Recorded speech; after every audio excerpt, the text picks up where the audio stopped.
France's return. Was it wise to fight? The English prince had accepted humiliating terms, so perhaps France should impose those terms. Yet victory would yield much greater riches. Victory would bring glory as well as treasure.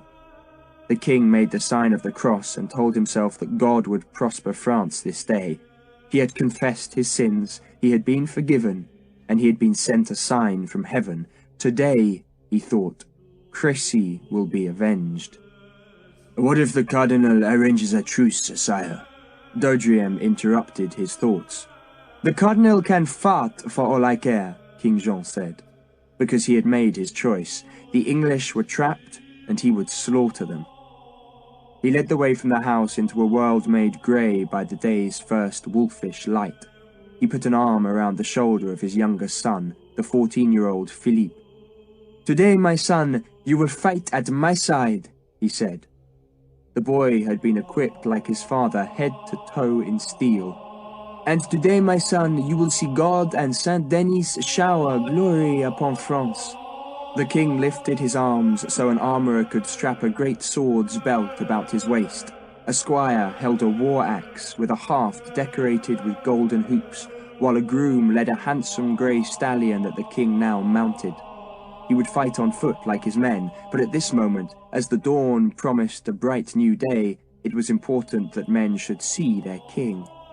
He pushed up his helmet's visor, then drew his polished sword and held it high above his blue-plumed helmet. "Advance the banners," he ordered, "and unfurl the oriflamme," because France was going to fight. The Prince of Wales, like the King of France, had spent most of the night being armoured. His men had spent it in their lines, beneath their banners. They had been drawn up in battle order for 24 hours, and now, in the dawn, they grumbled because they were thirsty, hungry, and uncomfortable. They knew a battle had been unlikely the previous day.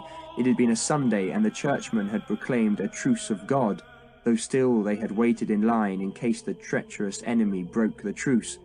But now it was Monday. Rumours flickered through the army. The French numbered 12,000, 15,000, 20,000.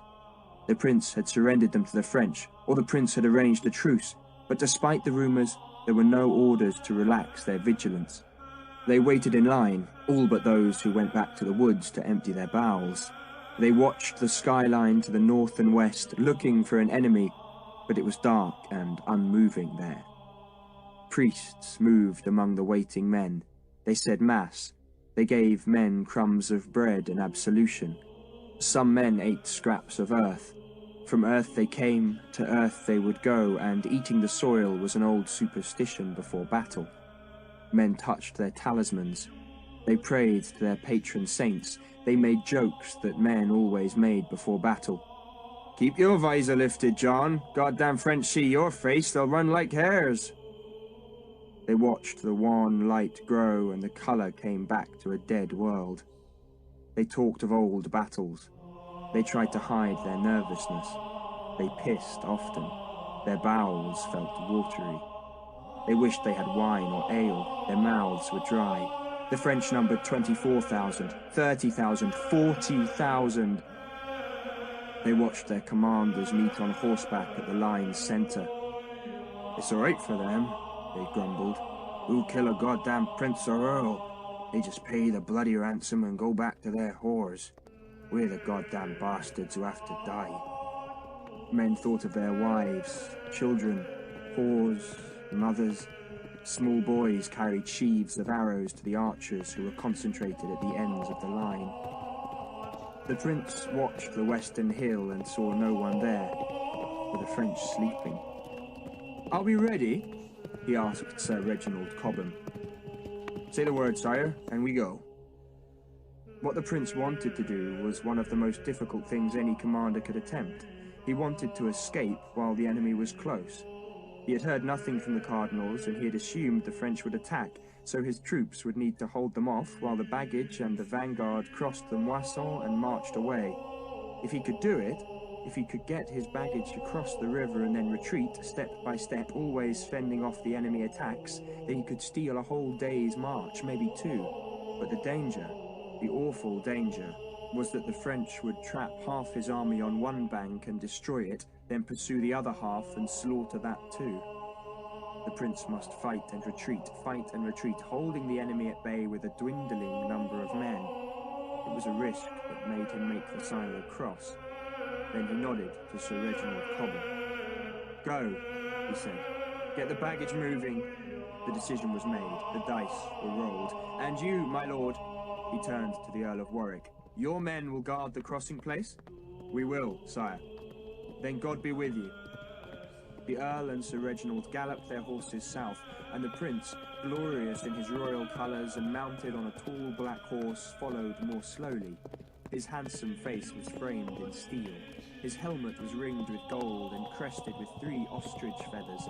He paused every few yards and spoke to the waiting men. "We will probably fight today, and we shall do in this place what we did together at Crecy. God is on our side. St. George watches over us, and you will stay in line. You hear that? No man will break the line. You see a naked whore in the enemy ranks, you leave her there. If you break ranks, the enemy will break us. Stay in line. St. George is with us." Again and again he repeated the words. "Stay in line. Don't break the line. Obey your commanders. Stay together, shield to shield. Let the enemy come to us. Do not break the line." "Sire!" A messenger galloped from the line's centre, where there was a great gap in the thick hedge. "The cardinal is coming." "Meet him, find what he wants," the prince said, then turned back to his men. "You stay in line, you stay with your neighbour, you do not leave the ranks. Shield next to shield." The Earl of Salisbury brought the news that the cardinal was offering a further 5 days of truce. "In 5 days we starve," the prince retorted, "and he knows it. The army had run out of food for men and horses, and the presence of the enemy meant that no forage parties could search the nearby countryside. He's just doing the French king's bidding," the prince said. "So tell him to go and say his prayers and leave us alone. We're in God's hands now." The church's mission archers strung their bows. The sun was almost above the horizon. The sky was filled with light. "Stay in line. You will not leave the ranks. Do you hear me? Stay in line."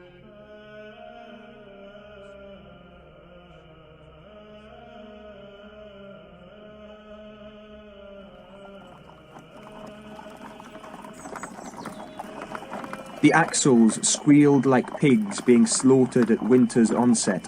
The carts, wagons, and wains, of which no two were alike, lurched on the rough track that led along the river's northern bank. Most were piled high, though with what it was impossible to tell because a rough cloth was strapped over the loads. "Plunder," Sam said, sounding disapproving. "I wonder how many monasteries, castles, and churches went to filling that big wain," Thomas said as he watched the first wagon roll into the ford. It was hauled by 4 big horses, and to his relief, the cumbersome wagon crossed the river smoothly, the water scarce reaching the 2 axles. "Not just plunder from rich folk," Sam said. "They take anything. Spits, arrows, weed hooks, cauldrons. I wouldn't mind if they just took from rich folk, but if it's metal, it'll be taken." A horseman wearing the Earl of Warwick's golden lion badge spurred along the line of carts and wagons. "Faster!" he shouted. "Mother of God," Sam said in disgust. "The poor bastards can't go any quicker."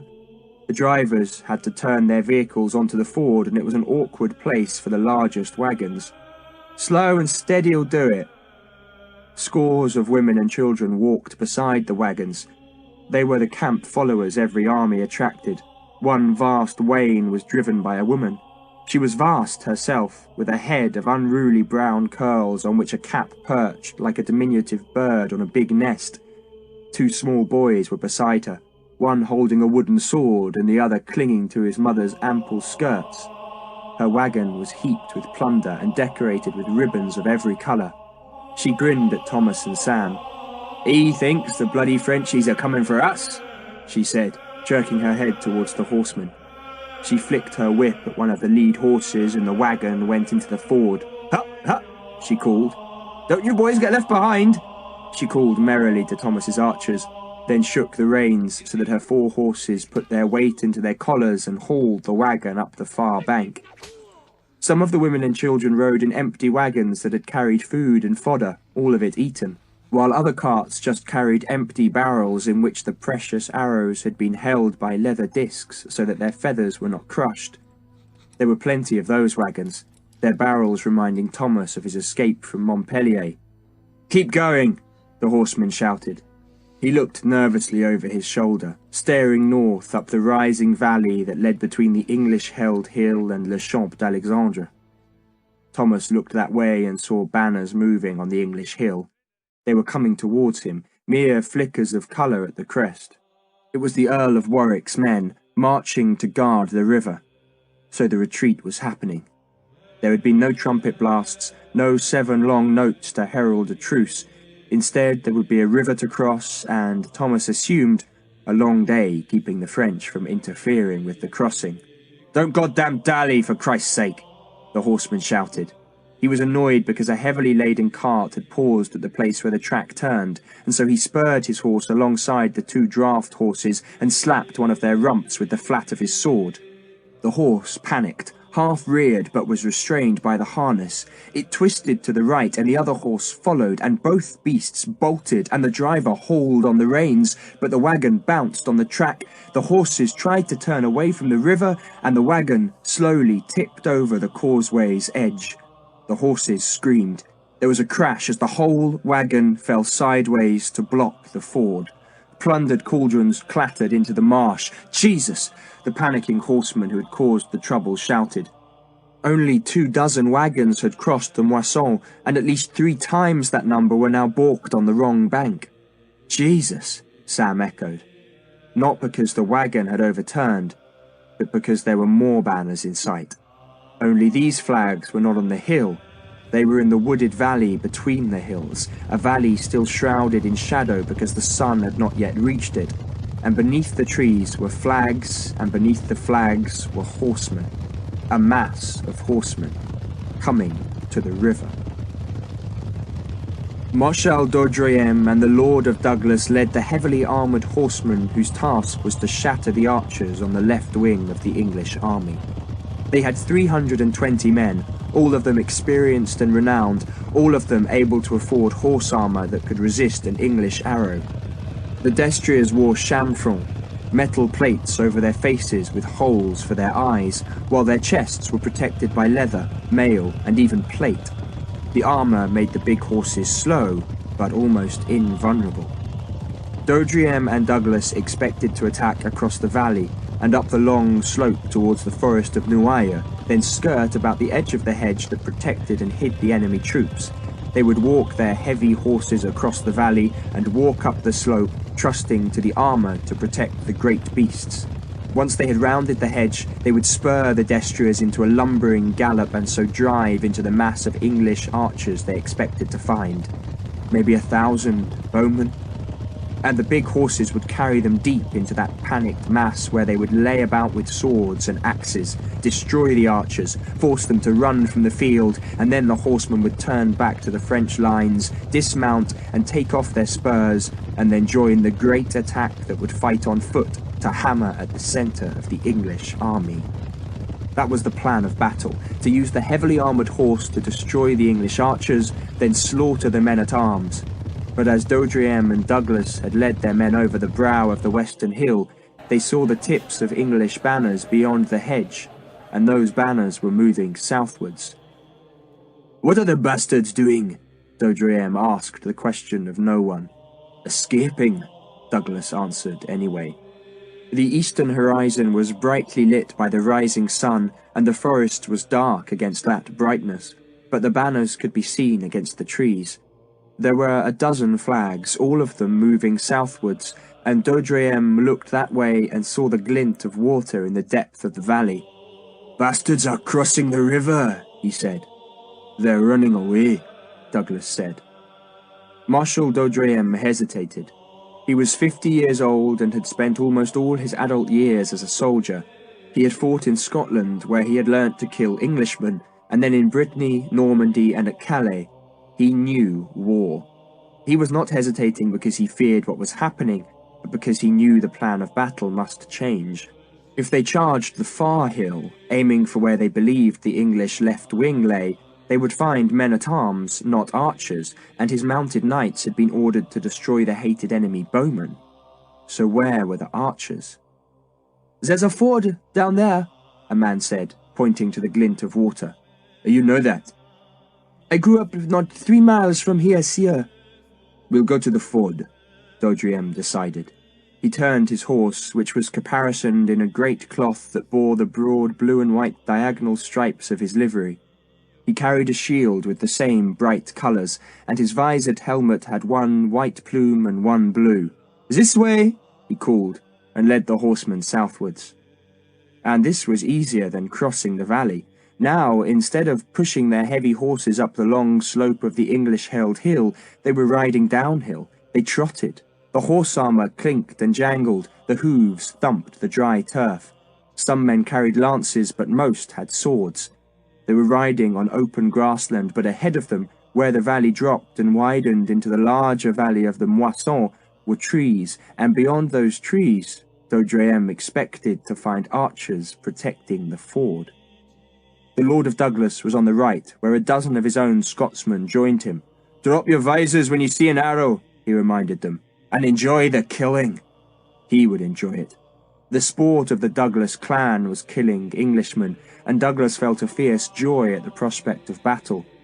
He had dreaded that the interfering churchmen would arrange an escape for this English army, but instead the negotiations had failed and he was released to cry havoc. "And remember, if you see my cursed nephew, then he's to live." He doubted that he would find Robbie in the chaos of battle, but he still wanted the boy taken alive and then made to suffer. "I want the little bastard alive and weeping, remember that." "I'll make him weep," Scully answered. "Weep like a baby."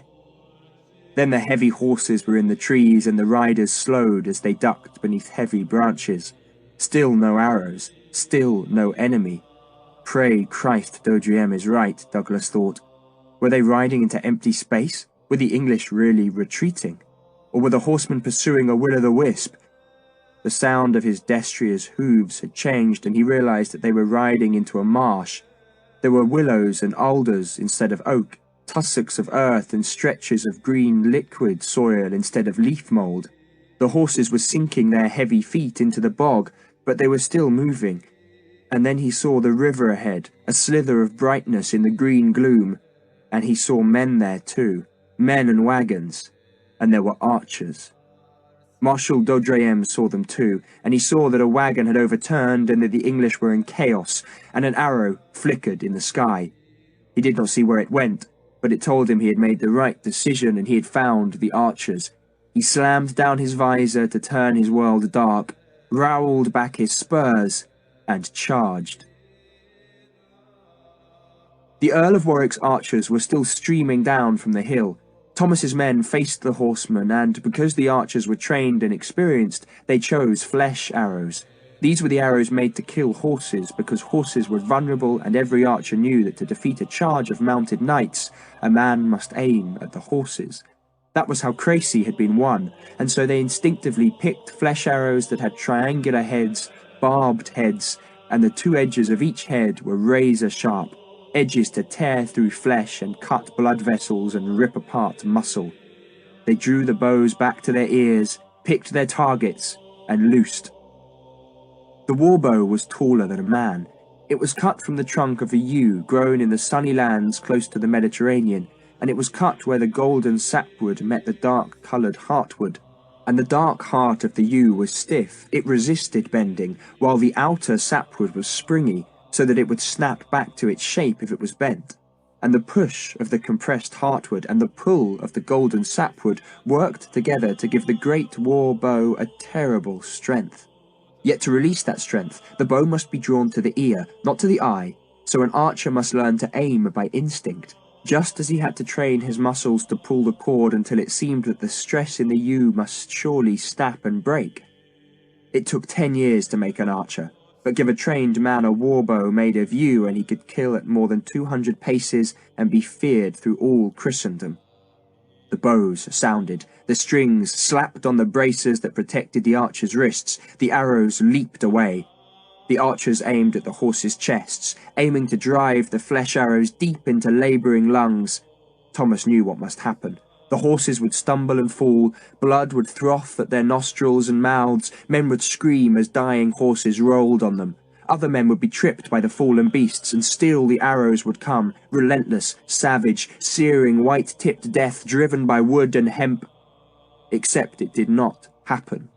The arrows struck. The horses kept coming. Men were shouting. Wagon drivers were leaping from their seats and fleeing across the river. The horseman who had tried to hurry the retreat was gaping at the approaching French in disbelief. The first of the Earl of Warwick's archers were reaching the river, and their ventinars were bellowing at them to start shooting. And the French were still coming. They were coming slowly, relentlessly, apparently unaffected by the arrows. The closest horsemen were 150 paces away now. Thomas loosed a second shaft, watched the arrow fly, saw it arc low in the air to plunge dead center into a bright trapper decorated with diagonal blue and white stripes, and the horse did not miss a step. And Thomas saw other arrows were caught in the striped trapper. His arrow had gone just where he wanted, right into the horse's chest, and it had done nothing. "They've got armour under the trappers," he shouted at his men. "Bodkins! Bodkins!" He plucked a bodkin from the ground where he had thrust a handful of arrows into the soft turf. He drew, looked for a target, saw the red heart of Douglas on a shield, loosed. The horse kept coming. Yet the horses were coming slowly. This was not a gallop, not even a canter. The big destriers were hung with mail and plate, restricted by thick skirts of boiled leather, carrying men in full armour and ploughing through the marsh that bordered the river. That marsh slowed them. Their weight slowed them, and Thomas saw an arrow slide by a horse's head, streak past the rider's knee and strike the destrier's rump, and the horse sheared away from the pain. The armour was all in front. "Harlequin, follow me!" he shouted. "Harlequin, follow me!" He snatched up his arrows and ran to the left. He floundered in the mud and muck of the swampland, but he forced himself on. "Get to the side," he told himself. "Get to the side. Follow me!" he repeated, and snatched a look back to see his men obeying. "Run!" he shouted, and hoped to God that no one thought they were running away. He went 40, perhaps 50 paces, and thrust the arrows back into the marsh, plucked up a flesh arrow, laid it on the stave, pulled the bow up and drew the cord, aiming again at the horse with the red heart on its gaudy trapper. Now he was aiming at the horse's flank, just behind the front leg and in front of the saddle. He did not think. He looked where he wanted the arrow to go, and his muscles obeyed his look, and his 2 fingers released the string, and the arrows slashed across the bog and vanished into the horse, and the horse reared. And now more arrows were flying across the marsh, and the arrows were biting at last, and the horses were falling. The Earl of Warwick's archers had understood. The enemy's horses had all their armour in front, and none on the flanks and backsides of the horses. A rider wearing a jupon quartered in red and yellow, with a white star in one corner, was shouting at the Earl's archers to join Thomas's men. "Go to the flank, fellows! Go, go, go!" But the French were close. Their visors were down, so their faces could not be seen, but Thomas could see where the trappers had been ripped and bloodied by their spurs. They were urging their horses on, and he loosed again, and this time slapped a bodkin through the overlapping scales of a horse's neck armour. The beast stumbled to its foreknees, and its rider, trapped by the high pommel and cantle of his saddle, desperately tried to kick his feet from the stirrups before the horse rolled. The beast was still on its back legs, tilted forward, and the rider was falling onto its neck when 2 arrows struck his breastplate. One crumpled, the other pierced it, and the man jerked back under the impact of the blows. He started falling forward again and was hit again. Archers jeered. Back and forward he went, tormented, until a man-at-arms wearing the Lion of Warwick stepped forward and swung an axe that cracked through the helmet to spray blood. A horseman tried to cut the Englishman down, but the arrows were flying thick from the flank now, striking the horse's unarmoured sides, and the rider's horse was hit in the belly by 3 arrows, and the horse screamed, reared, and bolted. "Sweet Christ, kill them, St. George!" The horseman with the white star on his jupon was just behind Thomas. "Kill them!" And the archers obeyed. They had been scared by the failure of their first arrows, but now they were vengeful. They could each loose 15 arrows in a minute, and by now there were over 200 archers on the French flank, and those French were defeated. The leading riders were all down, their horses dying or dead, and some horses had turned and fled, screaming as they tried to escape the awful pain beside the river. The Earl of Warwick's men-at-arms were advancing into the chaos to hammer axes and maces on fallen riders. The horsemen at the rear were turning away. 2 of Warwick's men-at-arms were leading a prisoner back to the ford, and Thomas saw that the man was wearing a jupon of bright blue and white stripes. Then he looked for the red heart of Douglas and saw the horse had fallen, trapping the man, and he sent a bodkin at the rider and saw it pierce the man's rear brace. He shot again, driving an arrow into the man's side, just under the armpit, but before he could loose a third arrow, 3 men, all dismounted, seized the fallen rider and dragged him out from under his horse. Arrows slapped at them, but 2 of them lived, and Thomas recognized Scully. He was wearing a visored helmet, but his long hair with its yellowing bones hung beneath its rim. Thomas drew his bow, but 2 wounded horses galloped between him and Scully, who had managed to heave the fallen rider onto an unwounded and riderless horse. Scully slapped the horse's rump. The wounded horses galloped clear, and Thomas shot, but his arrow bounced off Scully's backplate. The horse with the rescued man struggled out of the marsh to the shelter of the trees, followed by Scully and 4 other men wearing the red heart. And then there was a sudden quiet, except for the eternal sound of the river and the birdsong and the screams of horses and the beat of hooves striking the ground in the animals' death throes. The archers unstrung their bows so that the yew staves straightened. Prisoners, some wounded, some staggering, were being led to the ford where Englishmen were stripping dead horses of precious armour and harness and saddlery. Some put their horses out of their misery by unbuckling the chamfrons and then striking them hard between the eyes with a war-axe. Other men unbuckled plate armour from dead knights and hauled mail coats off corpses. An archer strapped a French knight's sword around his waist. "Sam," Thomas shouted, "fetch the arrows back." Sam grinned and led a dozen men into the remnants of the carnage to collect arrows. It was also a chance for plunder. A wounded Frenchman tried to stand. He raised a hand to an English man-at-arms who knelt beside him. The 2 men spoke, and then the Englishman lifted the Frenchman's visor and stabbed him through the eye with a dagger. "Too poor to have a ransom, I suppose," the rider behind Thomas said. He watched as the man-at-arms sheathed his dagger and began to strip the corpse. "God, we're cruel, but we've captured Marshal Vaudreuil, and isn't that a good beginning to a bad day?" Thomas turned. The man's visor was lifted to reveal a grey moustache and thoughtful blue eyes, and Thomas instinctively went to a knee. "My lord." "Thomas of Hookton, isn't it?" "Yes, sire." "I wondered who in Christ's name was wearing Northampton's colours," the man said, speaking in French.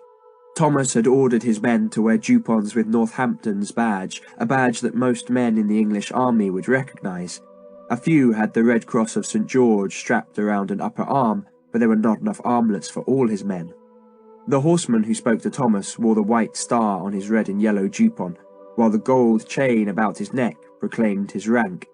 He was the Earl of Oxford, brother-in-law to Thomas's lord. The Earl had been at Crecy, and afterwards Thomas had met him in England, and he was astonished that the Earl remembered him, let alone remembered that he spoke French. He was even more astonished when the Earl used his brother-in-law's nickname. "It's a pity Billy isn't here," the Earl said grimly. "We need all the good men we can get, and I think you should get your men back up the hill, now." "Up the hill, sire. Listen." Thomas listened, and heard the war drums. The French horsemen had attacked at the ford and at the right-hand end of the English line, but as those charges went home, other horsemen rode in front of the Dauphin's battle to challenge the English on their hill. 6 men chose to ride. Each was a tournament champion of fearsome reputation. They rode superbly trained destriers, and their winnings in the lists had brought them the finest armour that could be made in Milan. They rode close to the English hedge and called out their challenge, and the English archers ignored them. 6 men did not make a battle, and there was no honour and not much usefulness in killing a solitary horseman when so many other men-at-arms were approaching on foot. "Pass the word that they're to be ignored," the Prince of Wales ordered. The challengers were part of the battle's dance. They went to taunt the English, and in the hope of finding an opponent they could unhorse and kill and so dispirit the English. They sounded their defiance. "Are you women? Do you know how to fight?" "Ignore them," the commanders growled at their men. But one man disobeyed. He owed no allegiance to any commander on the English side, and he knew the impudent challengers were meant to be ignored. Let them waste their breath. The real battle was not fought between champion and champion. Yet still that one man mounted, took a lance from his squire, and rode out from the left of the English line. He wore no jupon. His armour had been scrubbed so that it shone. His horse took small steps as he restrained it. His helmet was a tournament helmet, crowned with pale blue plumes, and his small black-painted shield bore the symbol of the white rose, the rose without thorns, the flower of the Virgin Mary. Around his neck he wore a blue scarf of finest silk, a woman's scarf, a gift from Bertie. He rode a track that twisted through the vineyard until he reached the open grassland in the valley's shallow base, and there he turned his horse and waited for one of the six to accept his challenge. One man did. He was from Paris, a brutal man, quick as lightning and strong as a bull, and his armour was unpolished, his jupon a blue so dark it looked almost black.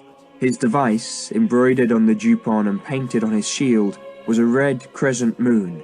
He faced Roland de Verec. "Traitor!" he shouted. Roland said nothing.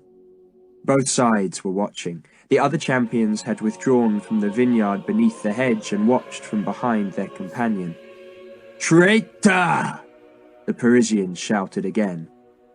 Still, Roland said nothing. "I won't kill you," the Parisian called. His name was Jules Langier, and his trade was fighting.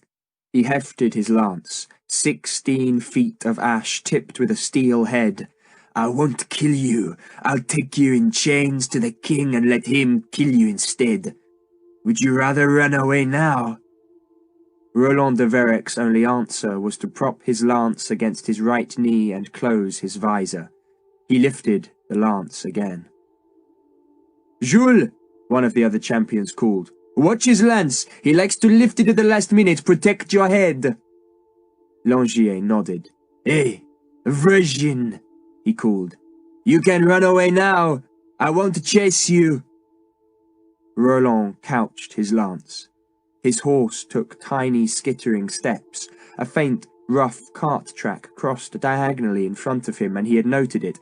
He had seen where the wheels had made ruts in the soil, not deep ruts, but enough to make a horse falter slightly. He would ride to the left of the ruts. He felt little emotion, or rather he felt as though he watched himself, as if he were disembodied. The next moments were all about skill, about cold-blooded skill. He had never faced Langier in the lists, but he had watched him, and he knew the Parisian liked to bend low in the saddle as he struck home. That made him a small target. Langier would bend low and use his thick shield to throw off his opponent's lance, then turn, snake fast, and use his short, heavy mace to attack from behind. It had worked many times. The mace was kept in a deep leather pocket attached to the right side of his saddle behind his knee. It could be snatched up in an eye blink. Snatched and backswung, and all Roland would know was the sudden flare of white in his skull as the mace smashed into his helmet. "Coward!" Langier called, trying to provoke Roland. Roland still said nothing. Instead, he held out his left arm. He dropped his shield. He would fight without it.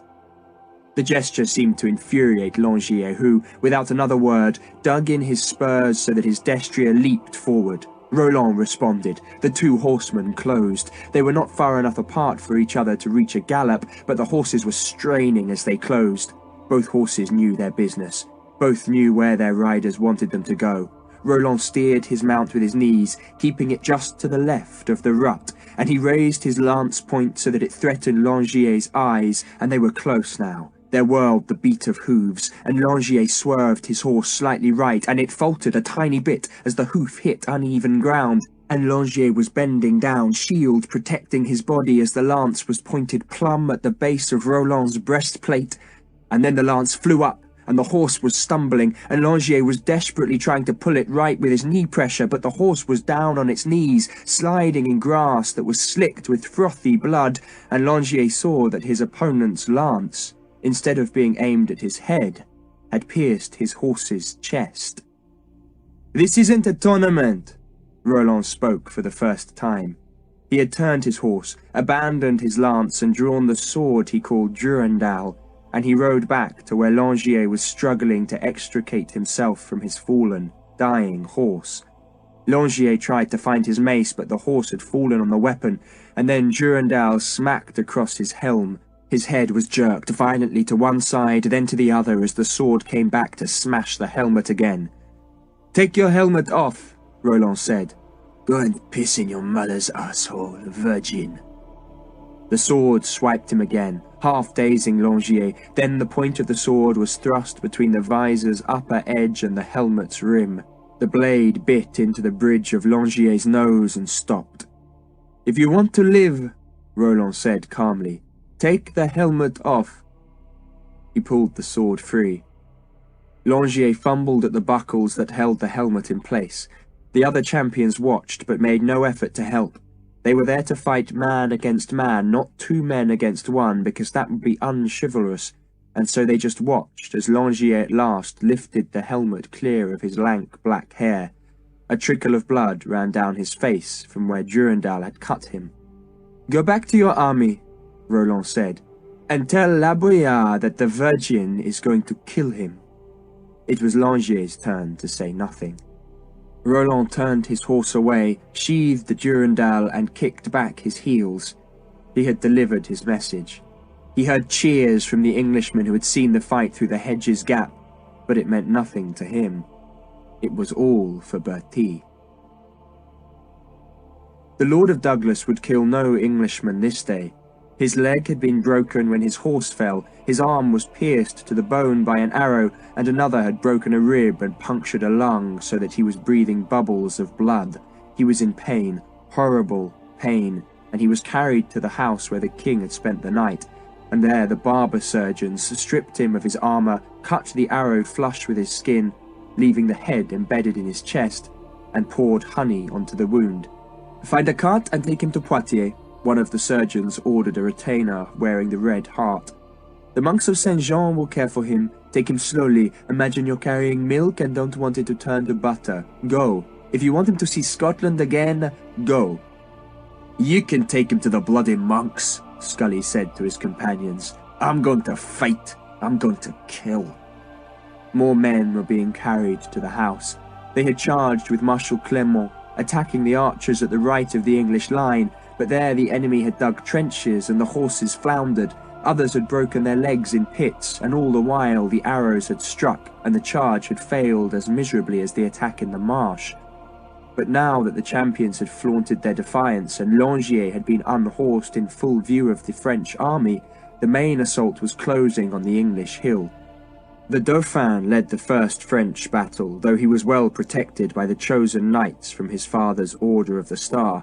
The Dauphin's battle was over 3,000 strong, and they came on foot, kicking down the chestnut stakes of the vineyard and trampling the vines as they climbed the gentle slope towards the English hill. Banners flew above them, while behind them on the western hill, the oriflamme flew proudly from the ranks the king commanded. That flag, the long, twin-tailed banner of scarlet silk, was France's battle flag, and so long as it flew, it meant that no prisoners were to be taken. Capturing rich men for ransom was the dream of every knight, but at a battle's beginning, when all that mattered was to break the enemy and shatter him and kill him and terrify him, there was no time for the niceties of surrender. When the flag was furled, that was when the French could look to their purses, but until then, there would be no prisoners, only killing.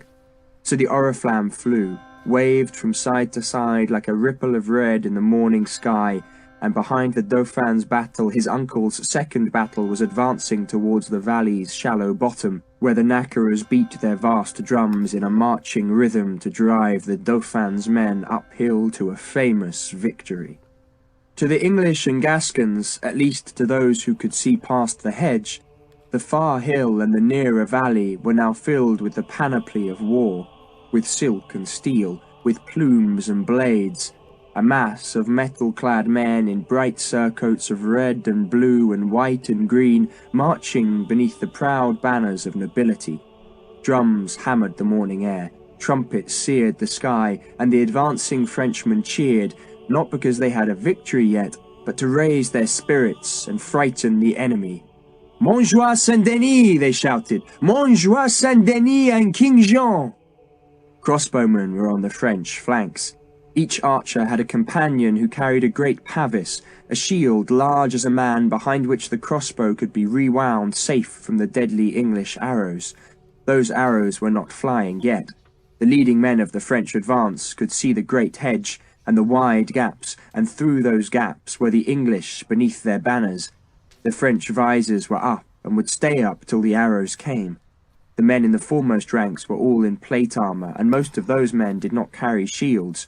Only the men who could not afford the expensive plate carried a willow shield. Some advanced with shortened lances, hoping to thrust an Englishman off balance and let another man kill the fallen enemy with axe or mace or morning star. Few men carried swords. A sword would neither thrust nor cut through armour. An armoured man must be beaten down by lead-weighted weapons, beaten and crushed and pulped. The Dauphin did not shout. He insisted on being in the very front rank, though he was not a strong man like his father. Prince Charles was thin, weak-limbed, long-nosed, with skin so pale it looked like bleached parchment, and with legs so short and arms so long that some courtiers called him Le Singe behind his back. But the ape was a clever young ape, a judicious ape, and he knew that he must lead. He must be seen to lead. He wore a suit of armour made for him in Milan and burnished with sand and vinegar until it reflected the sun in dazzling shards of light. His breastplate was covered by a blue jupon on which fleurs-de-lis were embroidered in golden threads, while in his right hand was a sword. His father had insisted he learn to fight with a sword, but he had never mastered the weapon. Squires 6 years younger could beat him in mock combat, which was why the knights who flanked him were men seasoned in fighting and carrying heavy shields to protect the prince's life. "We should have let them starve," the Dauphin said as they neared the hedge. "Sire?" a man shouted, unable to hear the Dauphin's voice over the sound of drums, trumpets, and cheers. "They have a strong position." "All the more glory when we beat them, sire." The Dauphin thought that remark stupid, but he held his tongue. And just then a flicker of white caught his eye, and the man who had made the stupid remark reached over and slammed down the prince's visor so hard that the Dauphin was momentarily deafened and half-stunned. "Arrows, sire!" the man shouted. The arrows were being shot from the ends of the hedge, slantwise across the advancing battle. More arrows came from a small group of archers who guarded the gaps in the hedge. The Dauphin heard the missiles thumping into shields or clanging on armour. He could hardly see now. The visor had bars close together. His world was dark, sliced by bright sunlit slits, and he sensed, rather than saw, that the men about him had speeded up. They were closing ranks in front of him, and he was too weak to force his way past them. "Montjoie Saint-Denis!" the men-at-arms shouted, and went on shouting, so there was a great roar, an unending roar, as the warriors of France hurried into the hedge's gap. The archers there had retreated. It occurred to the prince that the English were silent, and just then they shouted their war cry, "St. George!" And there was the first harsh sound of steel on steel, and screams. And so the carnage began. "Fetch your horses!" the Earl of Oxford called to Thomas. The Earl, who was second in command till the Earl of Warwick, wanted most of the men who had protected the ford to return to the high ground. "I'll leave Warwick's archers here," he said to Thomas, "but you take your men up the hill."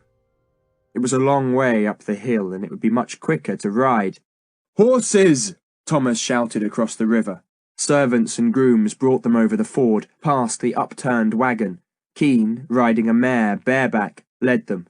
"Have the bastards gone?" the Irishman asked, looking past the dead and dying horses to where the French knights had vanished in the trees. "Find out for me," Thomas said. He did not want to abandon the ford only to discover that the French had renewed their attack on the baggage train. Keane looked surprised.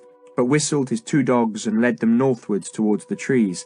The Earl of Oxford was sending Warwick's men-at-arms back up the steep hill and shouting at them to carry full water skins.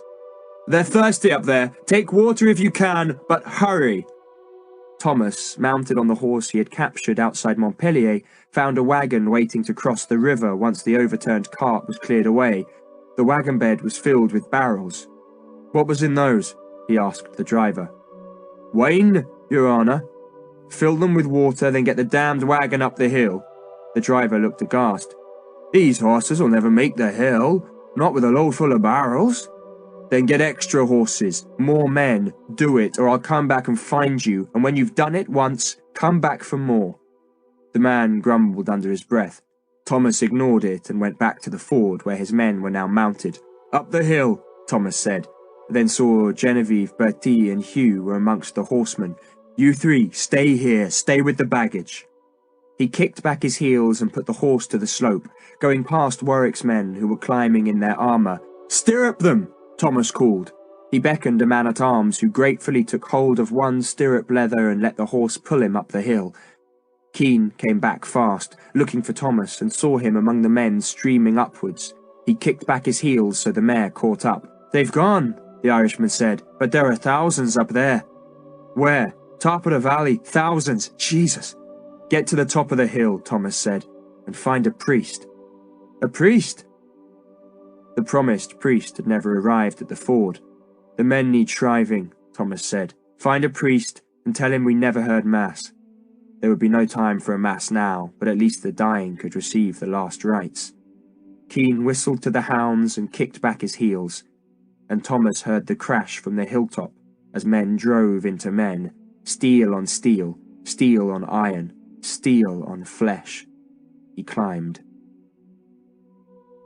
The Dauphin's battle aimed itself at the centre of the English line. The widest gap in the hedge was there, and as the French came closer, they saw the largest banners flying above the waiting men-at-arms beyond the gap, and those banners included the impudent flag that quartered the French royal arms with England's lions. That banner proclaimed that the Prince of Wales was there, and, through the slits in their visors, the French could see the prince mounted on a horse, sitting close behind the line, and the battle anger was on them now. Not just anger, but terror, and for some men, joy. Those men worked their way to the front rank. They were hungry for fighting, they were confident, and they were savagely good at their trade.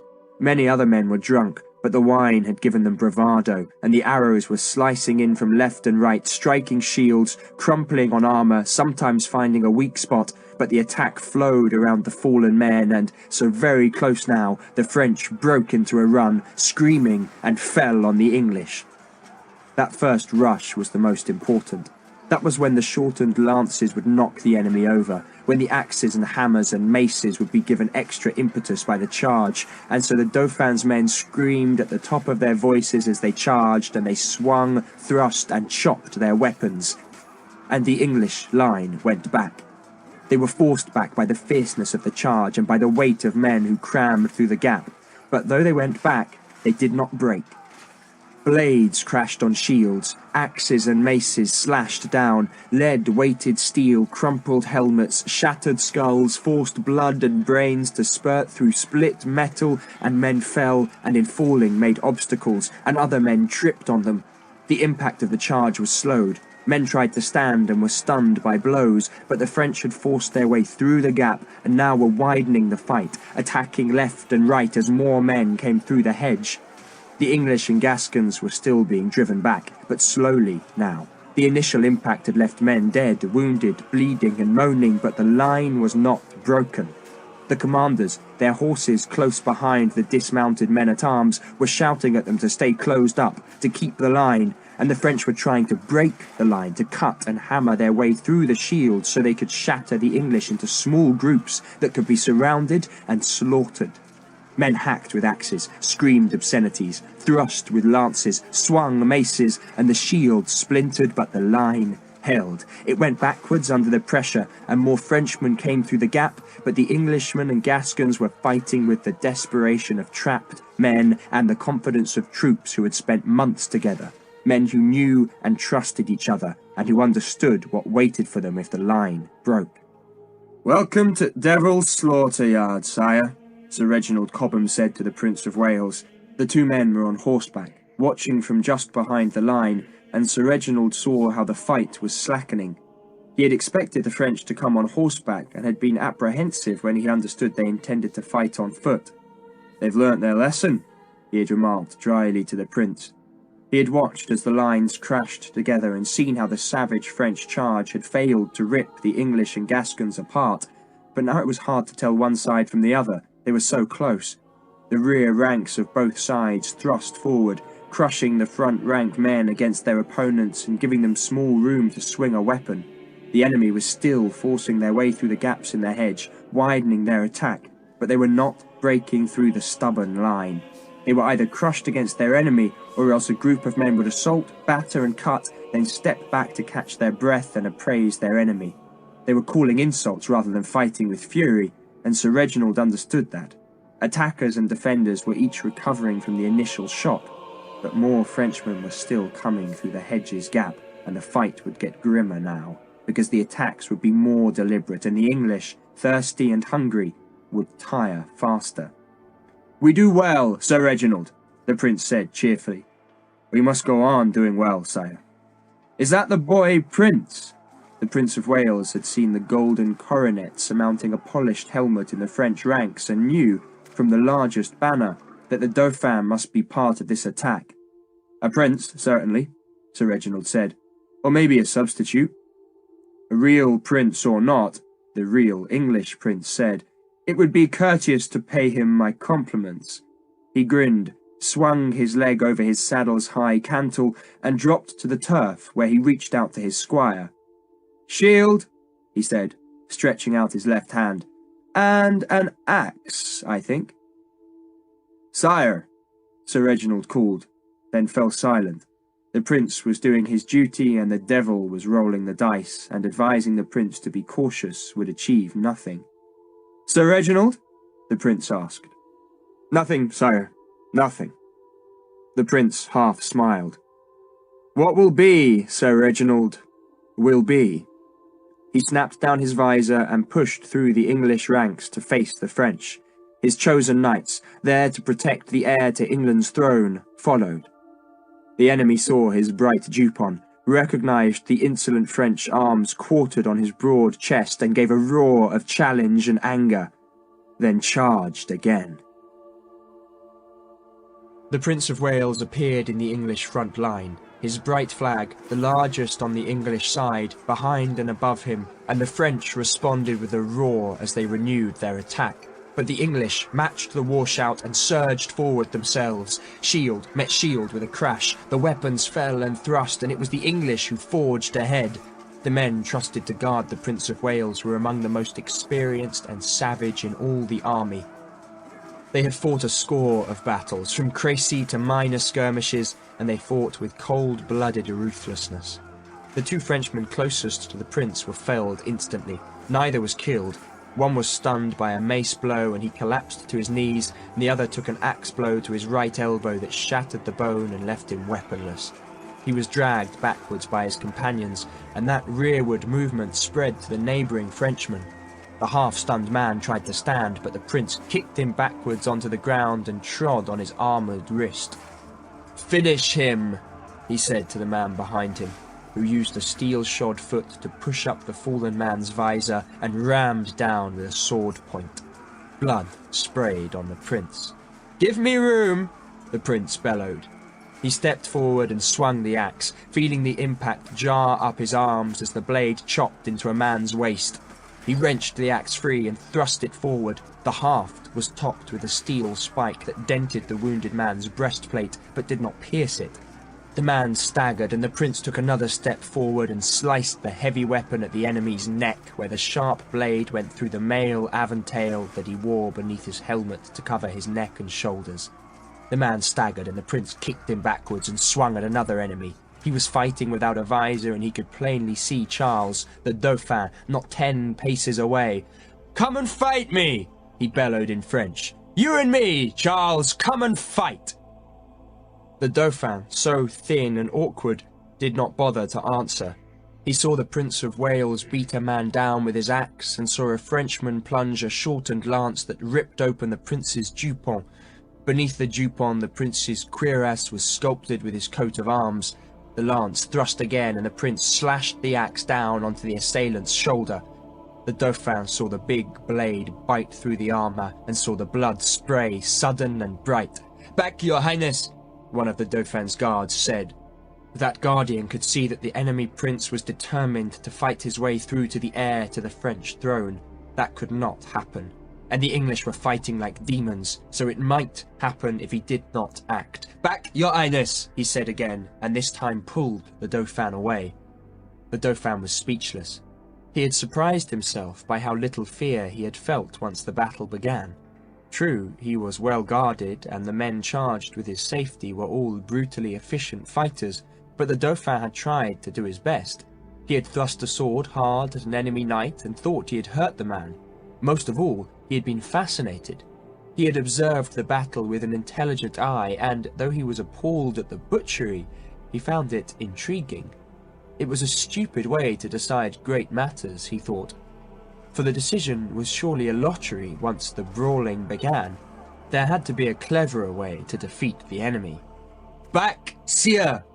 a man bellowed at him, and the Dauphin allowed himself to be drawn back through the gap in the hedge. How long had they been fighting, he wondered. It seemed like minutes, but now he saw that the sun was high above the trees, and so it must have been at least an hour. "Time flies," he said. "Did you speak, sire?" a man shouted. "I said time flies." "Christ Jesus," the man said.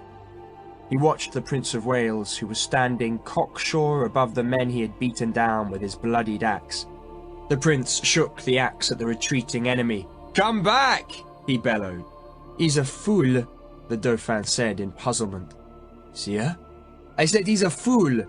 "A fighting fool," the man said in grudging admiration. "He's enjoying this," the Dauphin said. "Why wouldn't he, sire?" "Only a fool could enjoy it. To a fool this is paradise, and he's wallowing in idiocy." The man in charge of the Dauphin's guards thought the 18-year-old prince was mad, and he felt a surge of anger that he was trusted with the life of this pale-faced, hollow-chested weakling with his short legs and long arms, and now, it seemed, with a brain made of soft cheese. A prince should look like a prince, like the Prince of Wales. The Frenchman hated to admit it, but the enemy prince looked like a proper ruler in his broad-chested, blood-splattered glory. He looked like a real warrior, not like this pale shred of an excuse for a man. But the pale shred was the Dauphin, and so the man kept his voice respectful. "We must send messengers to your father," he said, "to the king." "I know who my father is. We must request him to send more men, sire." "Do so," the Dauphin said, "but make sure he sends his most foolish fools." "Fools, sire." "Send the messengers, do it now." So the French sent for help. The huge man with the morning star rushed at Thomas, while his companions, one with the flail and the other with an axe, charged with him. They bellowed their challenges as they came. Thomas was flanked by Carol and by Arnaldus, hardened men both, one German, one Gascon, and Carol faced the man with the poleaxe, while Arnaldus was challenged by the steel-faced man with the war flail. Thomas still carried the shortened lance. He dropped it. The morning star swung. Thomas, looking up, saw drops of blood being flicked from its spikes as it seared through the sky. He himself had no weapon now, so he just stepped forward inside the swing and put his archer's arms around the tall man and squeezed as he lifted. Arnaldus had taken the flail's blow on his shield.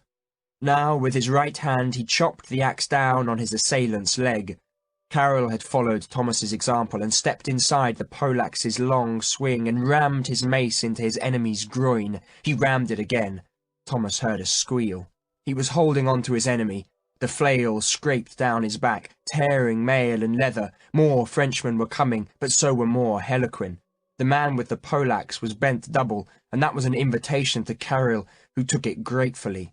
He held his mace close to its head, shortened the swing, and slammed it onto the nape of the Frenchman's neck, once, twice.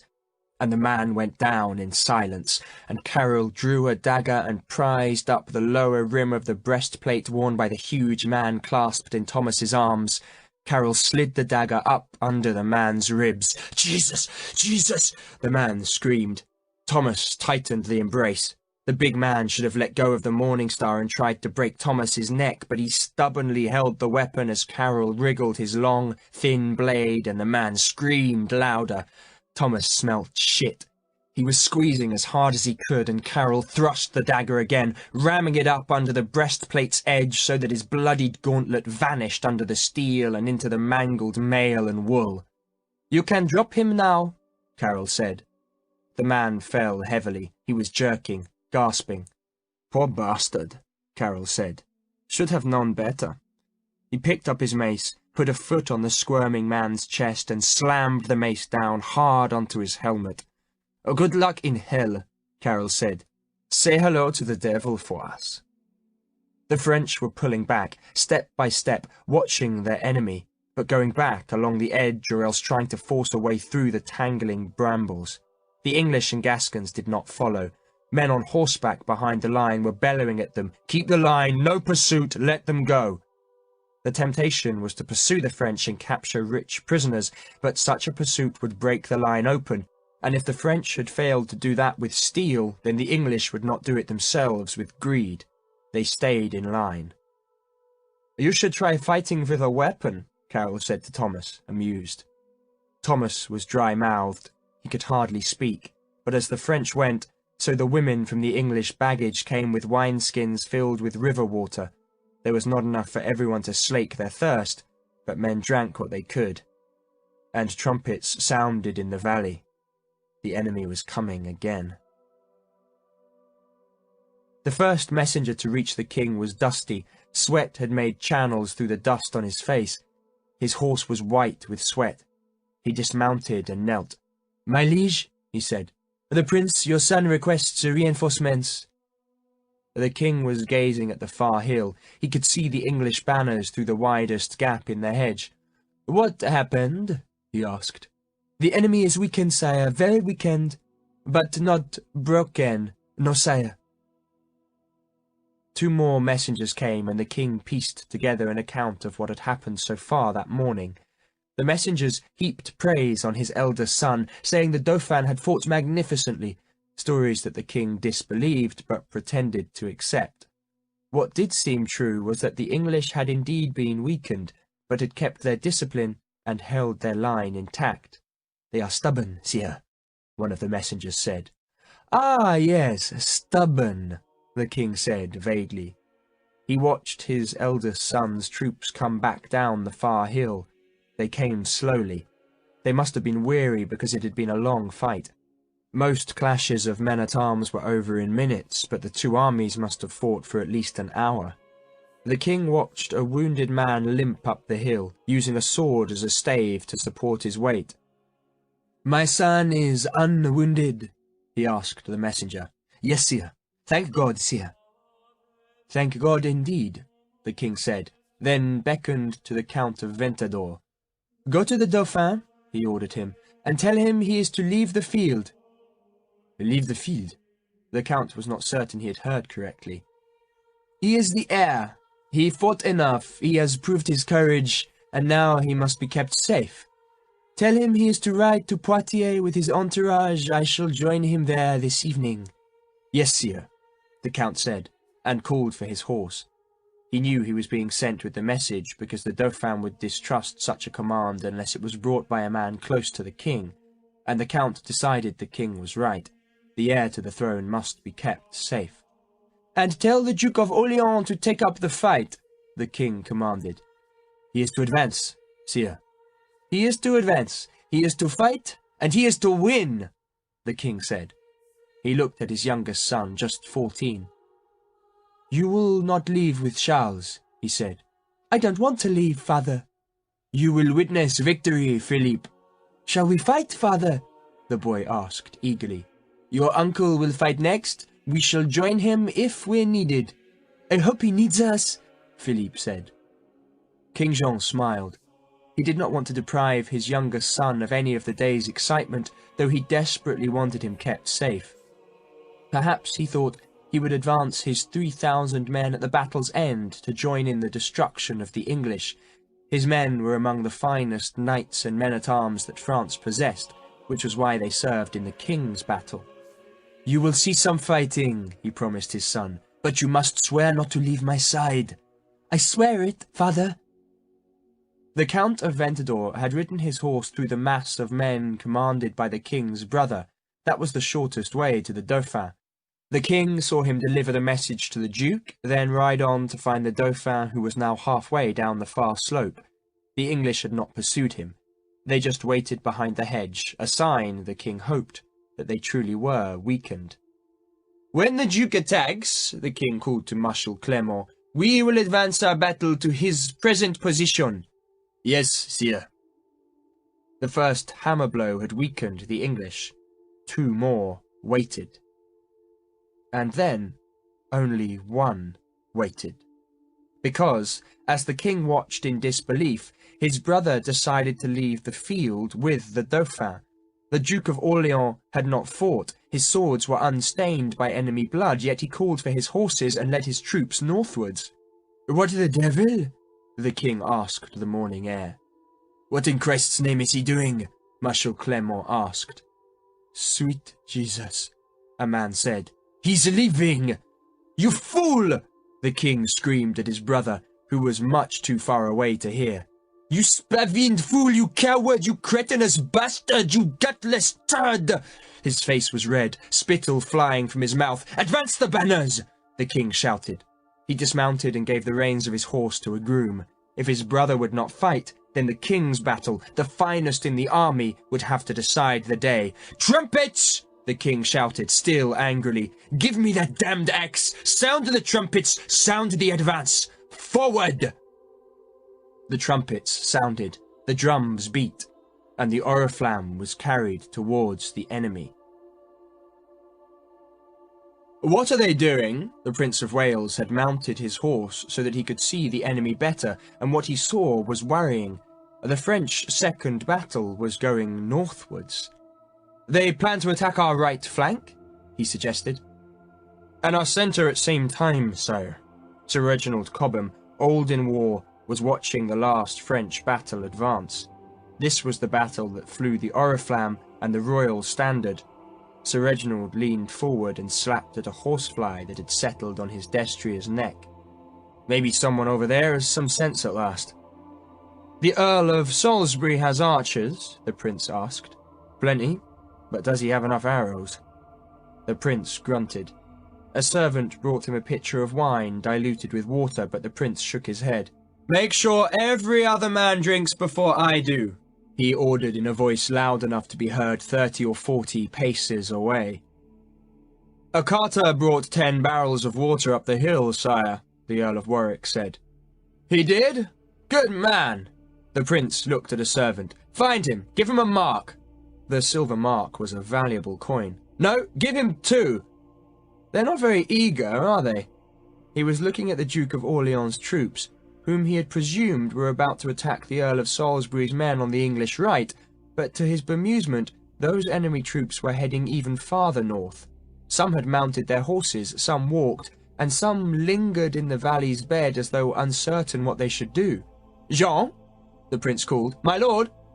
Jean de Grailly, Captal de Bou, who had stayed close to the prince for much of the battle, nudged his horse closer. "Sire?" "What are those devils doing?" Mounted attack," the Captal suggested, but he sounded very uncertain. If the French did plan a charge of mounted knights, then they were taking their horses a long way from the English line. Some had already vanished over the distant skyline. "Or perhaps they want to be the first into the whorehouses at Poitiers," the Captal suggested. "What sensible fellows they are," the prince said. He frowned, watching the receding troops. About half of the Duke of Orleans' battle were going northwards, the other half had stayed where they were to be joined by the Dauphin's men who had already fought. Then some of those began to follow the Duke of Orleans' banner northwards. That banner, instead of being carried towards the right of the English line, was heading steadily north and westwards. "By God, the prince said in astonishment. I do believe you're right. They're racing to get the best horse. Giddy up, fellows! He shouted the encouragement towards the disappearing enemy, then patted his horse. Not you, old fellow. You have to stay here. He looked back to the French king's troops who were now advancing towards him. He must be very confident, he said, to send troops away. Or very foolish, the Earl of Warwick said. There were a dozen horsemen about the prince. They were the wise men, the experienced men, their eyes creased from staring at distant enemies, their skin darkened by the sun, their armour scratched and dented and their weapon hilts worn smooth from use. They had fought in Normandy, Brittany, Gascony, France and Scotland, and they trusted each other and, more importantly, the prince trusted them. And to think, the prince said, that this morning I was expecting to be a hostage. I'm sure Jean de Valois would accept the offer now, sire, the Earl of Warwick said, refusing to call Jean the King of France, a title claimed by Edward of England. I don't believe what I think I'm watching, the prince said. He was frowning at the retreating French troops, who really did seem to be leaving the battlefield, not just the Dauphin's tired men, but the Duke of Orleans' fresh troops as well. Some had remained on the field, and those men were joining the king's battle.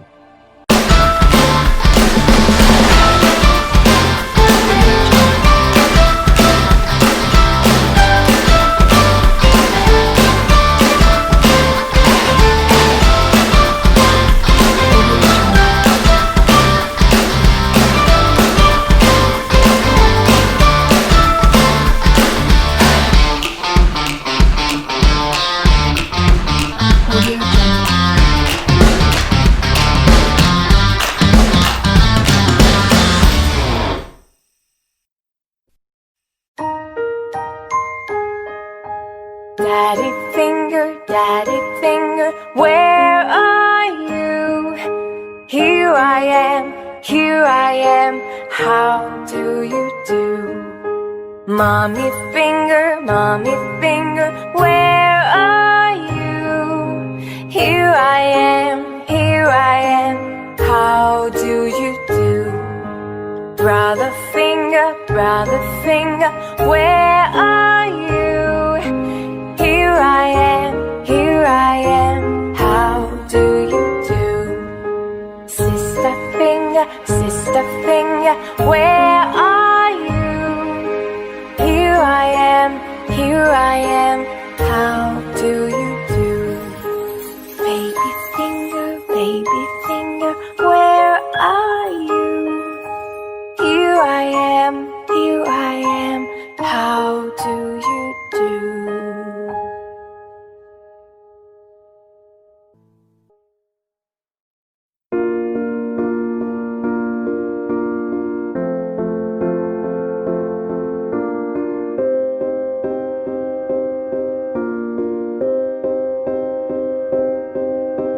You and I, we were meant to be.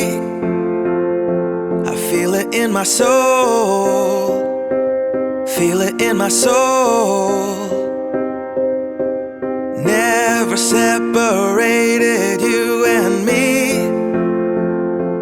Broken made whole, broken made whole.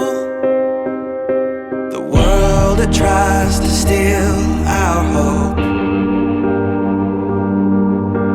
tries to make us numb, but our love has overcome.